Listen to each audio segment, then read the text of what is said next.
Hello friends, आज का हमारा जो टॉपिक है वो है accounts for non profit organisation. आज हम इसका मीनिंग देखेंगे। Non profit organisation is prepare to serve to society. The main aim is to promote art, culture, education. These organisations are not work for profit making. तो जो non profit organisations होती हैं वो profit making के लिए काम नहीं करती, वो पैसा कमाने के लिए काम नहीं करती। उनका जो मेन एम होता है, मोटिव होता है, वो होता है कि सोसाइटी को सर्व करना, कि वो कैसे सोसाइटी को सर्व करें। उनका मेन एम होता है आर्ट को प्रमोट करना, कल्चर को प्रमोट करना और एजुकेशन में काम करना। वो एजुकेशन में काम करना, फ्री एजुकेशन देना बच्चों को। और इसकी कुछ एग्जांपल्स हैं। हॉस्पिटल जो होते हैं वो प्रॉफिट मेकिंग के लिए काम नहीं करते। उनका मेन मोटिव होता है लोगों की सेवा करना और उनको सर्व करना। और उसके बाद है रिलीजियस इंस्टीट्यूशन में भी वो प्रॉफिट नहीं कमाने देखते। वो जो उनके पास चंदा या पैसा इकट्ठा होता है वो दोबारा लोगों को ही बांट देते हैं, जहाँ उनकी सर्व करने के लिए उनको यूज़ करते हैं। उसके बाद है चैरिटेबल सोसाइटीज़। जो चैरिटेबल सोसाइटीज़ होती हैं उनका भी मेन मोटिव यही होता है कि वो लोगों को सर्व करें और उनकी मदद करें। ये सब थी उनकी कुछ एग्जांपल्स। और इसके बाद हम देखते हैं, तो अभी हम देखेंगे कि जो नॉन प्रॉफिट ऑर्गेनाइजेशंस होती हैं उनके पास इनकम कहाँ से आती है जो वो लोगों के लिए काम करें, क्योंकि वो कोई बिज़नेस तो नहीं करते। वो केवल एक सोसाइटी होती है, जहाँ ऑर्गेनाइजेशन होती है जो लोगों के लिए काम करती है।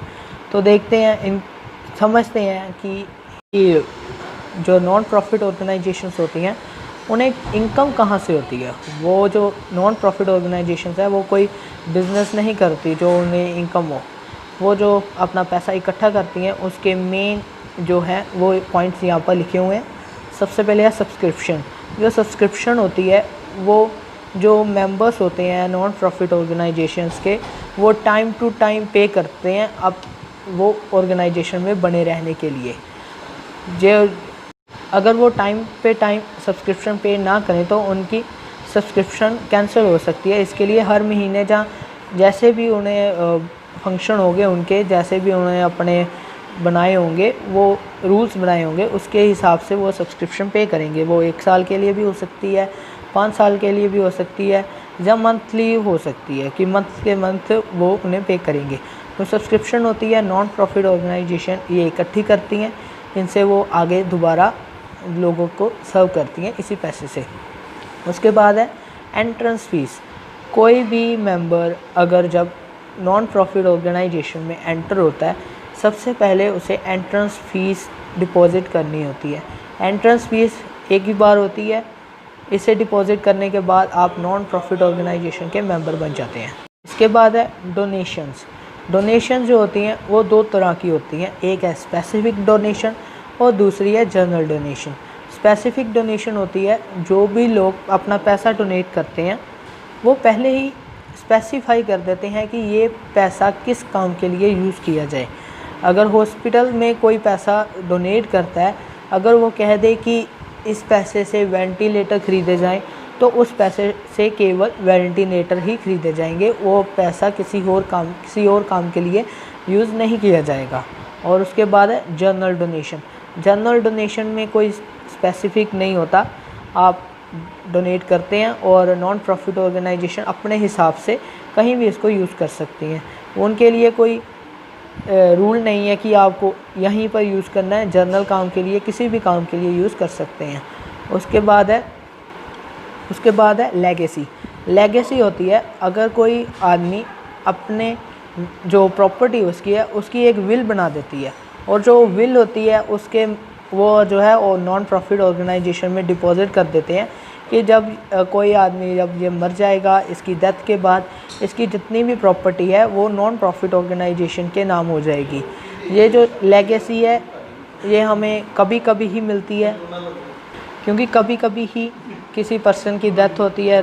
टाइम टू टाइम नहीं, ये हर महीने या हर साल नहीं हमको मिलती।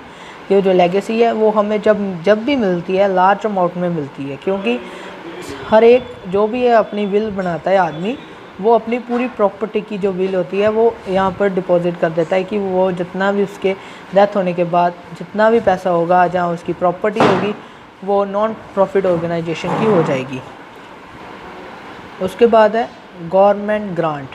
गवर्नमेंट ग्रांट भी डोनेशंस की तरह दो तरह की होती है, जनरल ग्रांट और स्पेसिफिक ग्रांट। जनरल ग्रांट जो गवर्नमेंट देती है वो नॉन प्रॉफिट ऑर्गेनाइजेशन कहीं भी यूज़ कर सकती है, उनके लिए कोई बंधन नहीं है कि वो जहाँ गवर्नमेंट ने कहा है वहाँ यूज़ करें। उसके बाद है स्पेसिफिक ग्रांट। जो स्पेसिफिक ग्रांट है वो फिर से किसी स्पेसिफिक काम के लिए ही होगी, जो भी गवर्नमेंट जिस काम के लिए ग्रांट देगी उसे वहीं पर ही यूज़ करना होगा। ये भी इनकम होती है नॉन प्रॉफिट ऑर्गेनाइजेशंस की। उसके बाद है sale of fixed assets. Sale of fixed assets से कैसे इनकम होती है, जैसे हमारा कोई फर्नीचर है उसे सेल कर देते हैं तो उससे जो हमें पैसा आता है वो से भी हम इनकम की तरह ही यूज़ करते हैं, जहाँ उस इनकम से हम दोबारा एसेट्स खरीद सकते हैं, जहाँ फिर दोबारा हम उस पैसे को लोगों को सर्व करने के लिए यूज़ कर सकते हैं। उसके बाद है लाइफ मेंबरशिप फ़ीस। जो ये लाइफ मेंबरशिप फ़ीस होती है वो हमें सब्सक्रिप्शन जब हम देते हैं वो 1 साल 1 महीने बाद 1 साल बाद हमें देनी ही होती है। और जो लाइफ मेंबरशिप फ़ीस है इसे हम एक ही बार डिपॉज़िट करवा देते हैं और हमें बार बार डिपॉज़िट करवाने की ज़रूरत नहीं पड़ती, इसके लिए इसके लाइफ मेंबरशिप फ़ीस कहते हैं। Thanks for watching video and like, comment and subscribe my channel for the new videos about the studies. Thank you.